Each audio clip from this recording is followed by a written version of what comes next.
গোটেই অৰ্থাৎ প্ৰায় ৩৫,০০০ নিযুক্তি আমি মাৰ্চ মাহ বা এপ্ৰিল বিশেষকৈ বহাগ বিহুৰ আগতে আমি ৬,৪৩৪টা পোষ্টৰ বাবে আবেদনৰ প্ৰক্ৰিয়া আৰম্ভ কৰিছিলোঁ আৰু আজি আমি সিদ্ধান্ত ললো যে অহা ৩ অক্টোবৰৰ পৰা পুলিচৰ ফিজিকেল টেষ্টসমূহ আৰম্ভ হ'ব।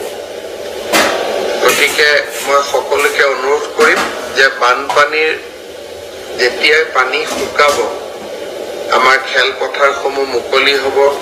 আমি দৌৰা প্ৰেক্টিছ আৰম্ভ কৰিব লাগে, কাৰণ ৩ অক্টোবৰৰ পৰা অসম আৰক্ষীৰ ফিজিকেল টেষ্ট আৰম্ভ হ'ব।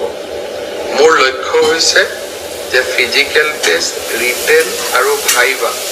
তিনিওটা প্ৰক্ৰিয়া সম্পূৰ্ণ কৰি এই বিত্তীয় বৰ্ষতে আমি যাতে এই ৬,৪৩৪টা পদ ভৰ্তি কৰিব পাৰোঁ, এটা সুন্দৰ নিযুক্তি প্ৰক্ৰিয়াৰ মাজেৰে ল'ৰা ছোৱালীক নিযুক্তি দিব পাৰোঁ আৰু তাৰ লগে লগে ২০২৫ চনৰ বাবে